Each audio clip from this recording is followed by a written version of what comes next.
Please be seated. The Assembly has resumed its sitting.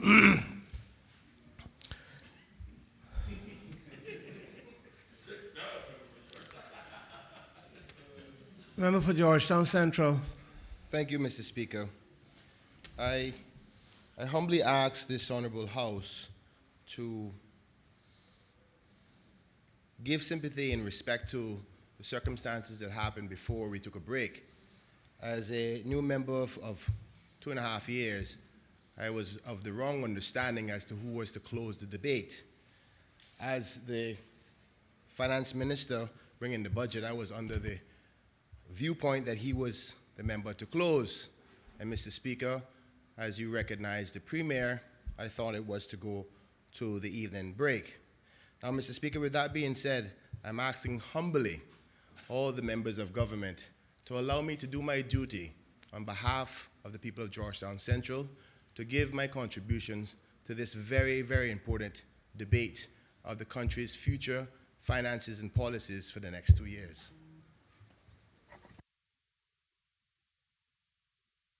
Members, when we took the break, the member had entered the chamber and indicated that he was not going or was not ready to speak. I do not know what was in his mind, but as we know, the Honorable Premier was a member of this House who moved the motion. Therefore, the Honorable Premier has the right to wind up, and he had risen. I do not know what was in the member's mind. I certainly thought that the Premier had risen to close the debate because I had given the customary call. I am in the hands of members, but the Premier has the right to wind up the debate as he had rose.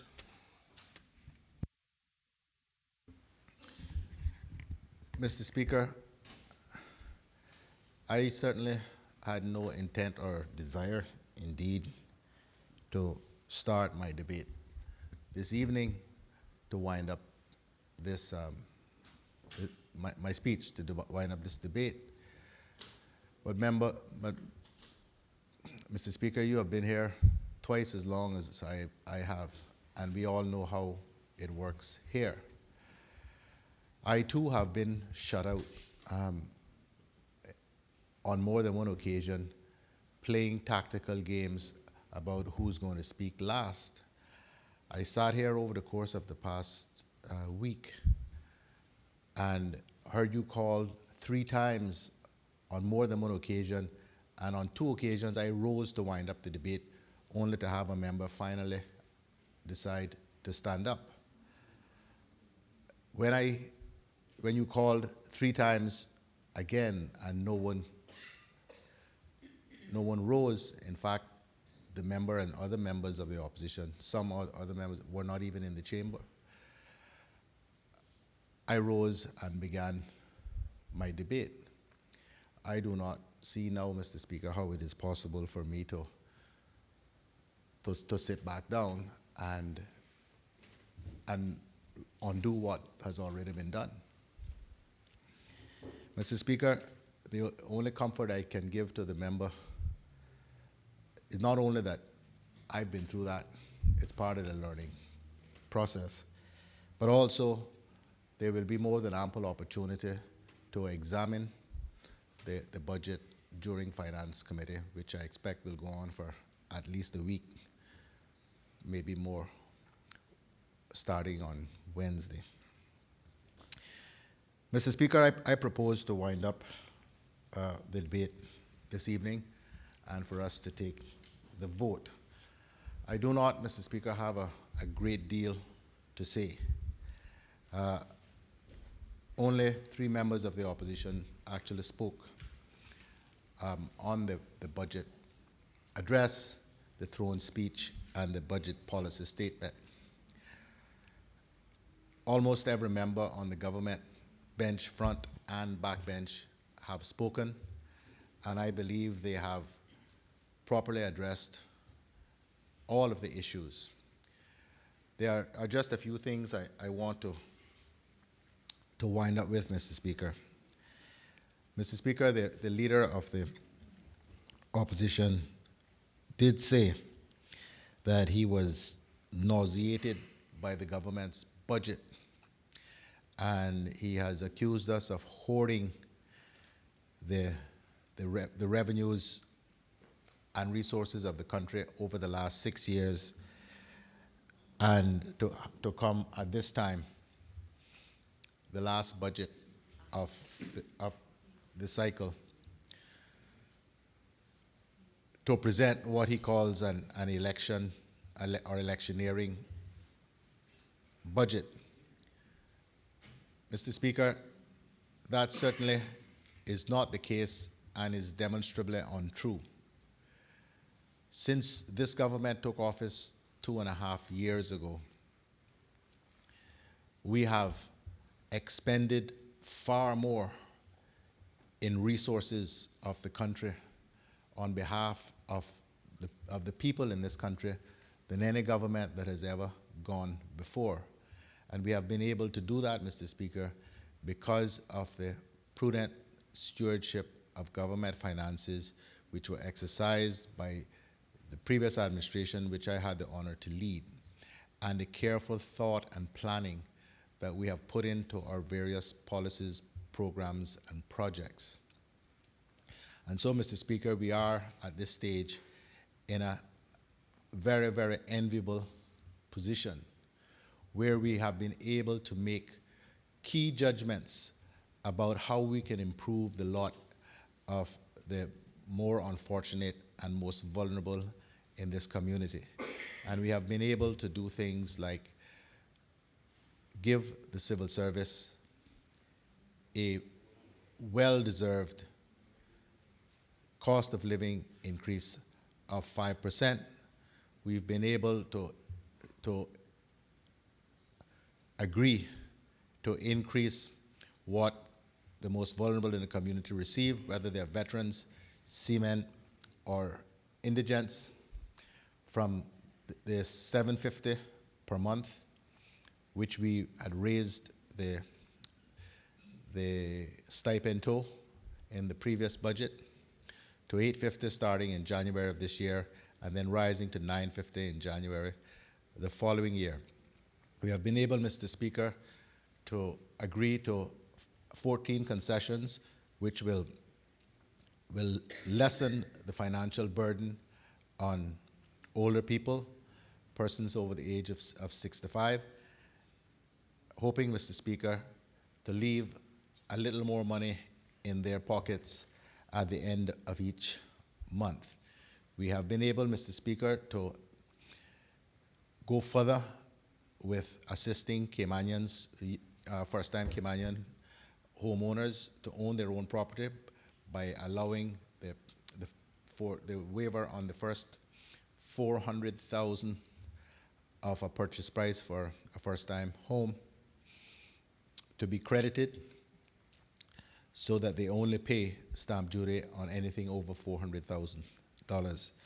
We have committed, Mr. Speaker, to renew the GGHAM scheme, the Government Guaranteed Home Assisted Mortgage Scheme, by which government guarantees essentially the deposit for people who struggle to find the necessary collateral or deposit to get a mortgage.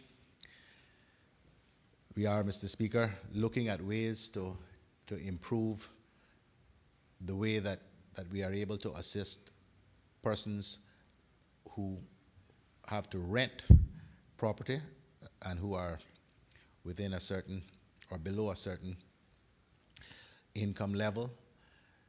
Mr. Speaker, those are just some key indicators of what the government is attempting to do, while, Mr. Speaker, continuing to carry through with the various programs and projects addressing things like crime, Mr. Speaker, addressing things like the traffic situation and planning for proper transportation systems, improving, Mr. Speaker, education by funding in this budget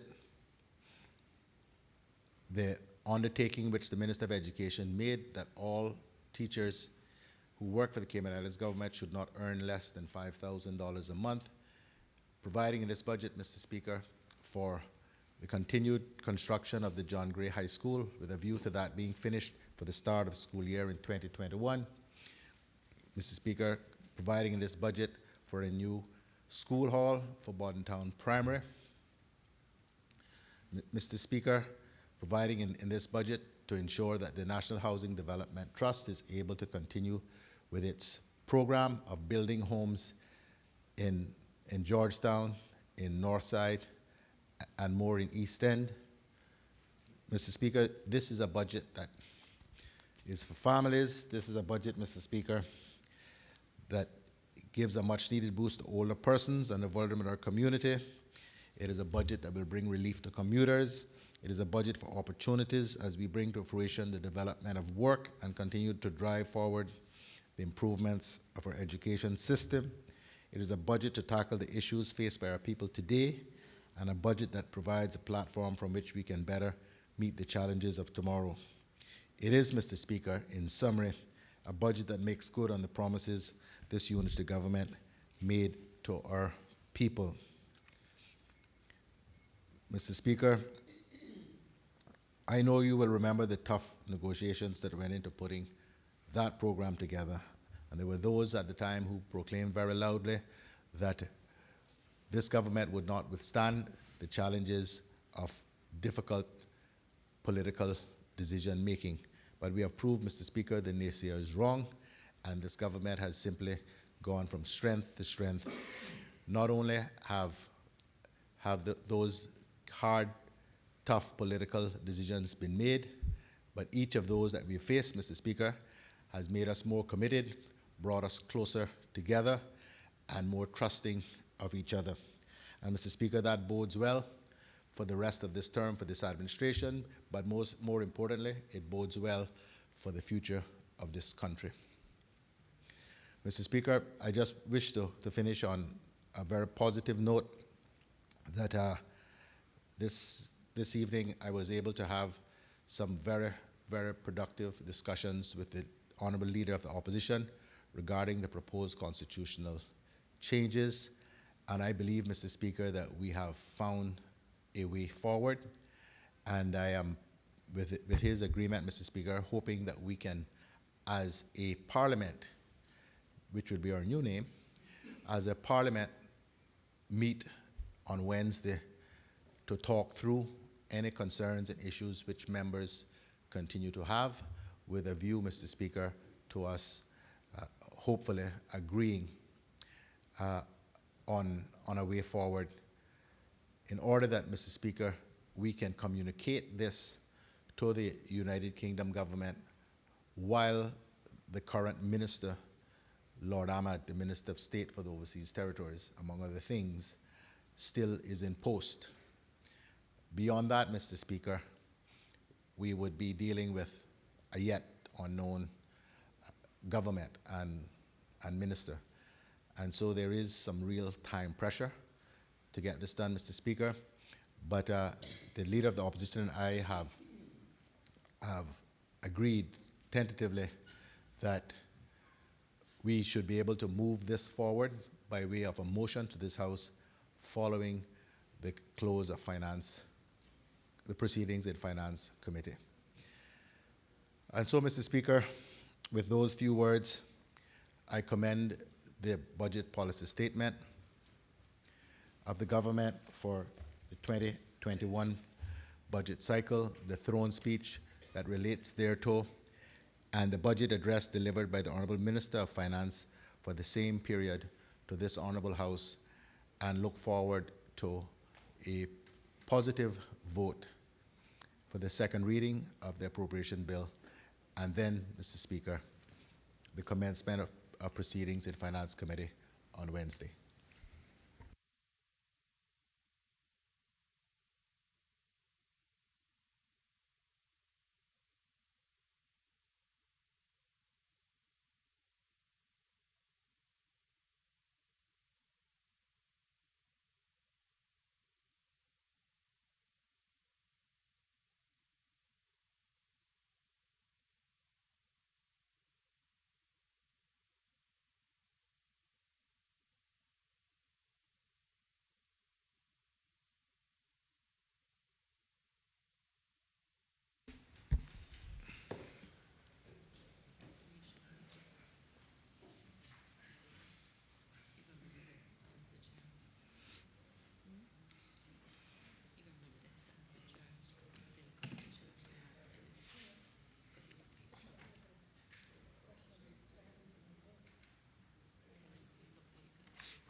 I was just taking some guidance. The question then is that the appropriation financial years 2020 and 2021, Bill 2019, be given a second reading. All in favor? Aye. Those against? The ayes have it. The appropriation financial years 2020 and 2021, Bill 2019, is hereby referred to Finance Committee. Mr. Speaker, may we have a division, please? Division.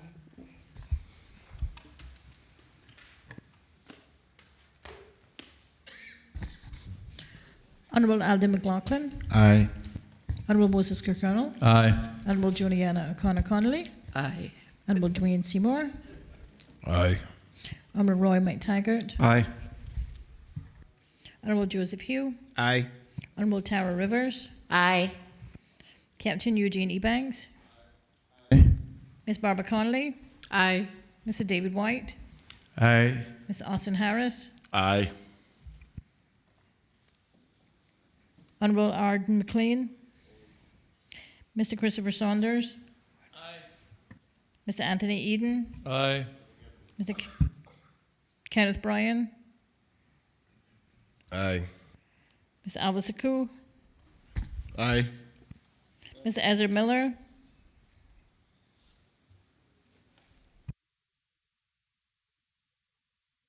Sorry, Mr. Barney Bush.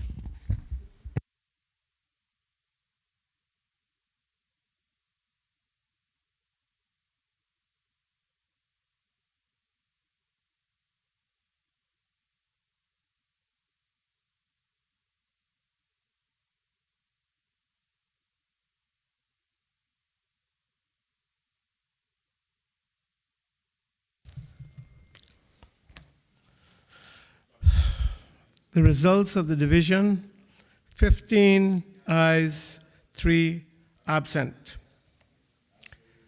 The bill carries.